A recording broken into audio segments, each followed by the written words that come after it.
Accelerator को बेटे use हम इसलिए करते हैं कि इसकी मदद से हम मुख्तलिफ पर्पज हासिल करते हैं। जैसे हम न्यूक्लियर एक्शन को ट्रिगर करना है, या न्यूक्लियर एक्शन को कंप्लीट करना है, या आप लोगों ने रिसर्च में अगर कोई पार्टिकल्स, फास्ट मूविंग पार्टिकल को इस्तेमाल करना है, तो हमें इन इस तरह के केसेस में फास्ट मूविंग पार्टिकल चाहिए। क्योंकि जब आप लोगों ने न्यूक्लियस को ब्रेकअप करना है, तो अगर न्यूक्लियस पर बम्बार्डमेंट, हाई एनर्जेटिक पार्टिकल की बम्बार्डमेंट होगी तो ब्रेकअप होगा, डिसइंटीग्रेट होगा, अदरवाइज नहीं हो सकेगा। तो इतनी ज़्यादा एनर्जेटिक उसे बनाने के लिए हम उसको स्पीड अप करते हैं। जब वो स्पीड अप होगा, एक्सेलरेट होगा, तो उसकी काइनेटिक एनर्जी इंक्रीज होगी। और काइनेटिक एनर्जी के इंक्रीज होने से जब वो न्यूक्लियस से स्ट्राइक करता है, तो अपनी सारी काइनेटिक एनर्जी ट्रांसफर करता है न्यूक्लियस को, जिससे न्यूक्लियस की बाइंडिंग एनर्जी, वही काइनेटिक एनर्जी इस्तेमाल होती है बाइंडिंग एनर्जी को खत्म करने के लिए। और इस तरह न्यूक्लियस जो वो डिसइंटीग्रेट हो जाता है। तो बेटे बेसिकली एक्सेलरेटर्स का जो मेन पर्पस है, ऑब्जेक्टिव है, वो ये है कि that is use to speed up the particle. और जिस पार्टिकल पर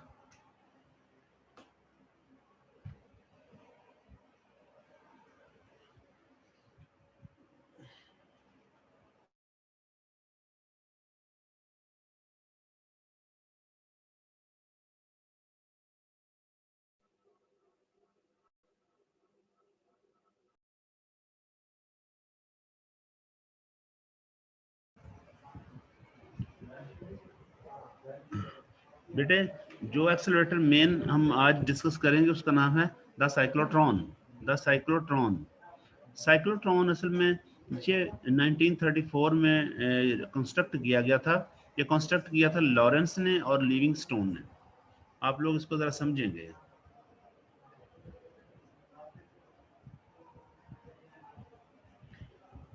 लॉरेंस और लिविंगस्टोन ने 1934 में इसे कंस्ट्रक्ट किया था साइक्लोट्रॉन को।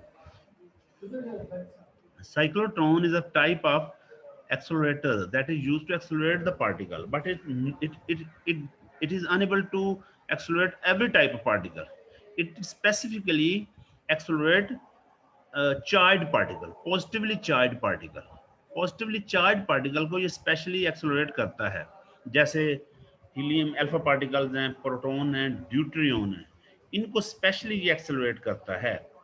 तो पार्टिकल को पॉजिटिवली चार्ज पार्टिकल को एक्सेलरेट करने के लिए हम साइक्लोट्रॉन का इस्तेमाल करते हैं। तो याद रखना बेटे, अब साइक्लोट्रॉन को स्पेशली आप लोग रिलेट कर दो कि ये ऐसा एक्सेलरेटर है जो पॉजिटिवली चार्ज पार्टिकल को एक्सेलरेट करता है। देखो बेटे, पार्टिकल तो नेगेटिवली चार्ज भी हो सकते हैं, न्यूट्रल भी हैं, और फिर positively charge, but cyclotron specially accelerate करता है पॉजिटिवली चार्ज पार्टिकल को। और वो कौन से positively charge particle? Alpha particle, proton, deuteron, इन तमाम को, इस तरह के पार्टिकल जो पॉजिटिवली चार्ज है उनको एक्सेलरेट करता है। बेटा अब इसका ये किस प्रिंसिपल पर काम करता है इसको हमने देखना है। हर इंस्ट्रूमेंट का जो वर्किंग होती है, जो उसका काम करने का तरीका, वो किसी किसी फिजिकल फिनोमेना पर वो बेस कर रहा होता है। तो जिस फिजिकल फिनोमेना पर, जिस फिजिकल प्रोसेस पर ये साइक्लोट्रॉन बेस करता है, वो प्रिंसिपल है cross field, principle of cross field.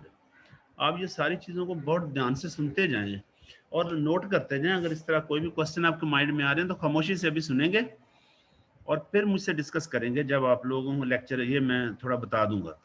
तो ये जिस प्रिंसिपल पर बेस करता है cyclotron, that principle is cross field.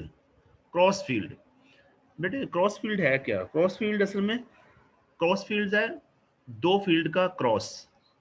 अब दो फील्ड जो है हमारे पास, एक इलेक्ट्रिक फील्ड है और दूसरा मैग्नेटिक। तो हम इसके अंदर दो फील्ड अप्लाई करते हैं, इलेक्ट्रिक एंड मैग्नेटिक। दोनों फील्ड के अप्लाई करने से इस तरीके से अप्लाई करते हैं कि वो दोनों एक दूसरे को क्रॉस कर रहे होते हैं, और उनके क्रॉस करने से पार्टिकल जो उसको फोर्स लगती है और वो एक्सेलरेट होता है।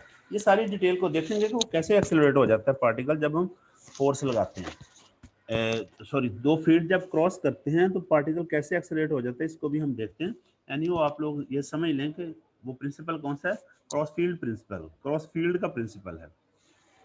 अब बेटे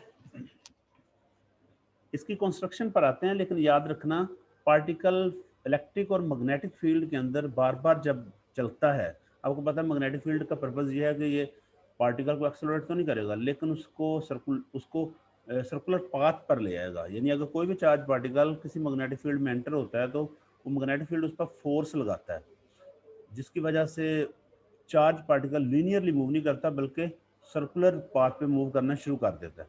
तो मैग्नेटिक फील्ड का यहाँ काम होगा, उन क्रॉस फील्ड्स में मैग्नेटिक फील्ड का काम होगा लीनियरली मूव करते हुए पार्टिकल को सर्कुलर पाथ पे लाना, और इलेक्ट्रिक फील्ड उसे एक्सेलरेट करेगा। देखो अगर बेटे अगर हमने एक्सेलरेट करना है पार्टिकल को, स्ट्रेट लाइन में एक्सेलरेट करें, तो फिर होगा इस तरीके से कि लीनियर इलेक्ट्रिक फील्ड जो है वो लीनियरली पार्टिकल को एक्सेलरेट करेगा, और इसके लिए बहुत ज़्यादा एरिया चाहिए उसको एक्सेलरेट करवाने के लिए। लेकिन हमने उसको जो इंस्ट्रूमेंट है उसके अंदर ही एक्सेलरेट कराना है। ये उसी सूरत में मुमकिन है अगर वो पार्टिकल इंस्ट्रूमेंट के अंदर सर्कुलेट करता हुआ एक्सेलरेट हो। तो इसको सर्कुलेट करवाने के लिए हम मैग्नेटिक फील्ड अप्लाई करते हैं। मैग्नेटिक फील्ड आपने ये चीज़ को अंडरस्टैंड करना है। मैग्नेटिक फील्ड का मकसद ये हुआ कि इसकी एप्लीकेशन से पार्टिकल थोड़े एरिया में एक्सेलरेट हो जाता है। बड़ा इसका पर्पस ऑब्जेक्टिव ये हुआ कि पार्टिकल को एक्सेलरेट करने के लिए स्मॉल एरिया रिक्वायर होता है। तो इस तरीके से जो एक्सेलरेटर का होता है ना, वो एक लिमिटेशन, एक उसका जो साइज है, साइज लिमिटेशन, वो इस तरीके से मैग्नेटिक फील्ड की मदद से हम उसे कंट्रोल कर लेते हैं। तो ये बातें समझने वाली हैं। ये इस तरह की चीज़ें मैं आपको क्विज में पूछ सकता हूँ बेटे, बहुत ध्यान से आपने सुननी है। तो याद रखना, साइक्लोट्रॉन जो है उसके साइज को कंट्रोल कैसे किया जाता है? By using magnetic field. क्योंकि चार्ज पार्टिकल को हम सर्कुलेट करवाते हैं, इलेक्ट्रिक फील्ड उसे एक्सेलरेट करता है, जिसकी वजह से वो थोड़े एरिया में सर्कुलर पाथ पर मूव करता हुआ एक्सेलरेट हो जाता है। तो प्रिंसिपल असल में ये था। हम कंस्ट्रक्शन की तरफ आते हैं। इसकी कंस्ट्रक्शन बहुत आसान है। मैं आपको पहले फिगर दिखाता हूँ बेटे, फिर मैं आपको एक्सप्लेन कर देता हूँ। तो मेरा ख्याल है आप लोगों को ये सामने फिगर नज़र आ रही है, ये सारी इसकी कंस्ट्रक्शन है। This is very simple and very easy to understand. अगर आप लोग इसमें देखें तो आपको यहाँ पर दो डी नज़र आ रही है, एक ये डी और एक नीचे ये दूसरी डी, ये नज़र आ रही दोनों। ये डी शेप असल में ये आप ये समझ लें कि ये किसी कंडक्टिंग मटेरियल के बनी हुई डीज हैं। एक हम डी को D1 कह देते हैं, दूसरी को D2। चूंकि एक से ज़्यादा डी इस्तेमाल हो रही तो इन दोनों के कॉम्बिनेशन को हम डीज कहेंगे, डीज। तो a pair of Ds are used to accelerate the particle in cyclotron। ये आप लोग याद रख लें, ये दो डी नजर आ रही हैं। अगर इन दोनों डी को देखें तो इनके दरमियान थोड़ी स्पेसिंग है, बिल्कुल आपस में जुड़ी नहीं हुई बल्कि स्पेसिंग है।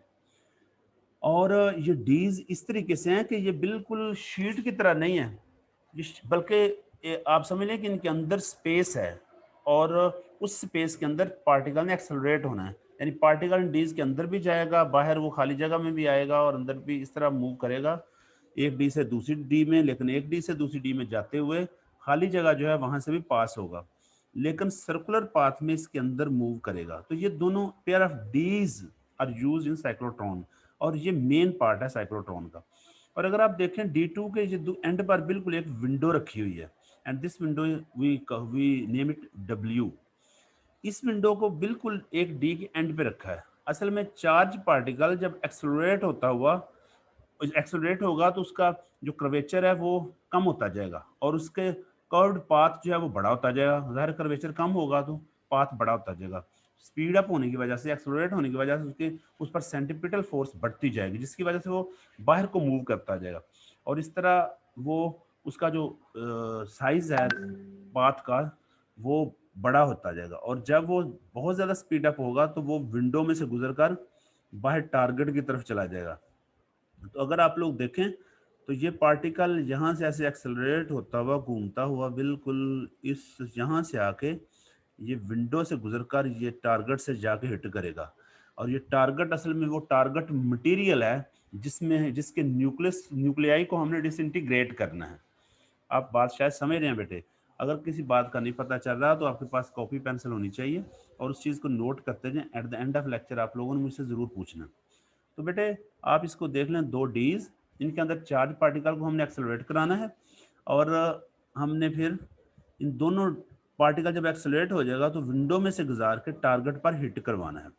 अब बेटे इन दोनों डीज को हम एक high source, high voltage source जिसकी फ्रीक्वेंसी भी बहुत ज़्यादा होगी, यानी ये आप ये समझ लेना जो सोर्स जिससे दोनों डीज को कनेक्ट किया गया ना, ये एसी सोर्स है। और एसी सोर्स की फ्रीक्वेंसी हमने जो लिया ना वो बहुत ज़्यादा फ्रीक्वेंसी रखी है, और दिस फ्रीक्वेंसी अबाउट 10⁻⁷ हर्ट्ज। इतनी ज़्यादा फ्रीक्वेंसी का ये सोर्स है, यानी आप ये देख लें 1 सेकंड में 10⁻⁷ mean 10 million mean 1 crore, 1 crore दफ़ा ये फ्रीक्वेंसी इसकी चेंज होगी, इसका पोलैरिटी चेंज होगी, यानी कभी एक डी पॉजिटिव दूसरी नेगेटिव, फिर पहली नेगेटिव दूसरी पॉजिटिव। तो इस तरह जो पोलैरिटी की वेरिएशन है, जो पोलैरिटी की चेंज है, दैट विल बी 10⁻⁷ हर्ट्ज, यानी 7 टाइम्स इन 1 सेकंड। तो हमने इसको high voltage and high frequency AC source के साथ इसको जोड़ दिया, दोनों डीज को। बेटे ये बाहर जो आपको कवर नजर आ रहा है, ये बाहर का सर्कल, इस सर्कल के अंदर डीज को रखा है। असल में ये सर्कल वो इंसुलेशन है उस मटेरियल की, यानी जो डीज हैं उनकी इंसुलेशन है ये, और अंदर सारा हमने वैक्यूम क्रिएट किया है, यानी हमने प्रेशर को बहुत लो रखा है, प्रेशर लो रखा है, या कह लें वैक्यूम लो रखा है। This vacuum is 10⁻³ mmHg। आप लोगों को पता है ना बेटे, ये नॉर्मल जो प्रेशर होता है हमारे जो सराउंडिंग में यहाँ पर atmospheric pressure, that is 760 mmHg, but this pressure is very low and it is 10⁻³ mmHg है। अब ये तो था एक फील्ड हमने दे दिया, electric field by AC source, by applying AC source. Electric field तो दोनों डीज को मिल जाएगा, और पार्टिकल जब इसके अंदर आएगा तो उस फील्ड के तहत मूव करेगा। लेकिन दूसरा फील्ड जो हमने अप्लाई किया ना, वो मैग्नेटिक फील्ड है। मैग्नेटिक फील्ड को कुछ इस तरीके से अप्लाई करना है कि magnetic field must be perpendicular to the applied electric field. जो सोर्स की वजह से इलेक्ट्रिक फील्ड होगा, उसकी जो डायरेक्शन होगी, फील्ड ज़ाहिर एक वेक्टर क्वांटिटी है और इसकी डायरेक्टेड होता है हमेशा, तो इसकी डायरेक्शन कुछ इस तरीके से होती है कि ये मैग्नेटिक फील्ड के परपेंडिकुलर होता है। और मैग्नेटिक फील्ड हमने यहाँ जो अप्लाई किया है, ये मैग्नेटिक फील्ड 1.5 टेस्ला है, याद रखना। तो ये सारी कंस्ट्रक्शन यहाँ आपको नजर आ रही है, ये सारा कुछ है, इस तरीके से ये चल रहा है।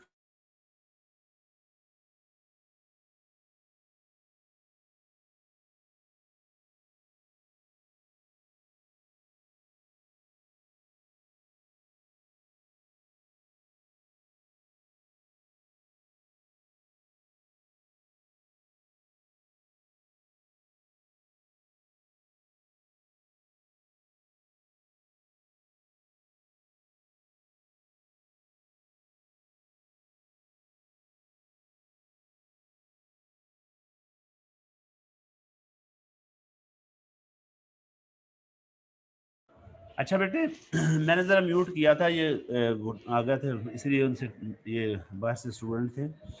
मैं अब दोबारा ये स्टार्ट करता हूँ वहाँ से ही, कि ये हमने मैग्नेटिक फील्ड अप्लाई कर दिया। मैग्नेटिक फील्ड जब हमने अप्लाई किया है, तो मैग्नेटिक फील्ड याद रखना है इलेक्ट्रिक फील्ड के परपेंडिकुलर होना चाहिए। इलेक्ट्रिक फील्ड और मैग्नेटिक फील्ड एक दूसरे के परपेंडिकुलर होंगे, तो फिर ये होगा कि इलेक्ट्रिक फील्ड से पार्टिकल एक्सेलरेट होगा और मैग्नेटिक फील्ड से सर्कुलर पाथ पे मूव करेगा। बेटे ये आप लोगों को पता होना चाहिए, दोनों को अगर हम एक दूसरे को परपेंडिकुलर अप्लाई करेंगे तो मैक्सिमम कर्वेचर क्रिएट होगा, पार्टिकल मैक्सिमम कर्वेचर देगा। क्योंकि मैग्नेटिक फोर्स मैक्सिमम कब होती है? जब थीटा 90 डिग्री हो, और थीटा 90 डिग्री उस वक्त होगा जब मैग्नेटिक फील्ड इलेक्ट्रिक फील्ड के परपेंडिकुलर होगा। तो बेटा ये साइक्लोट्रॉन का, सारी साइक्लोट्रॉन की कंस्ट्रक्शन थी, ये सब आपको थोड़ा आइडिया हो गया। अभी हम चलते हैं इसकी वर्किंग की तरफ कि ये होता क्या है। वर्किंग बहुत आसान होगी बेटा। देखो ये दरमियान में जो आपको ब्लैक स्पॉट नज़र आ रहा है, असल में ये वो चार्ज पार्टिकल है, पॉजिटिवली चार्ज पार्टिकल। हमने उस पॉजिटिवली चार्ज पार्टिकल को बेटे याद रखना, इसको यहाँ पर इसको रखा है।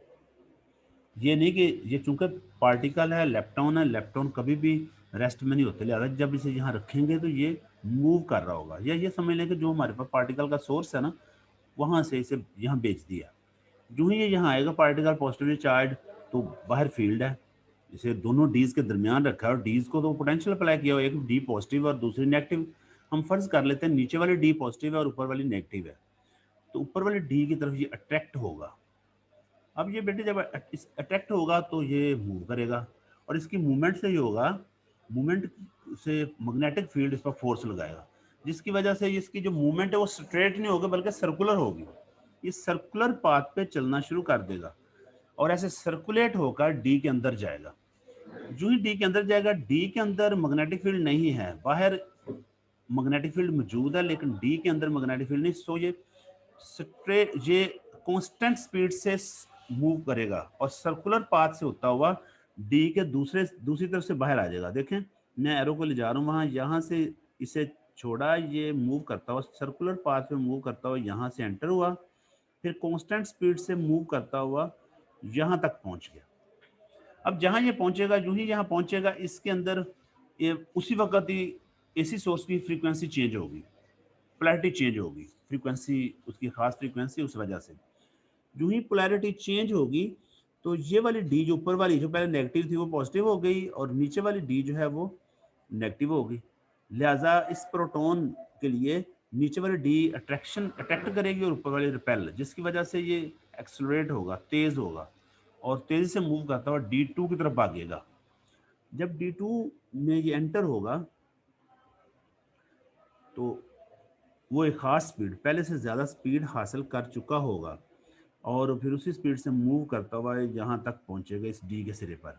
जब यहाँ पहुँचेगा तो अगेन सोर्स की पोलैरिटी चेंज होगी और ये डी इसकी इसे रिपेल करेगी, सामने वाली डी अट्रैक्ट करेगी, इस तरह ये और स्पीड अप होता हुआ इस तरह मूव करता हुआ डी के अंदर बाहर ये चलता हुआ तेज होता जाएगा। जैसे जैसे तेज होगा सेंटीपिटल फोर्स इस पर बढ़ती जाएगी और सेंटीपिटल फोर्स के बढ़ने से बेटे आप लोग ये क्या लिख रहे हैं बच्चे,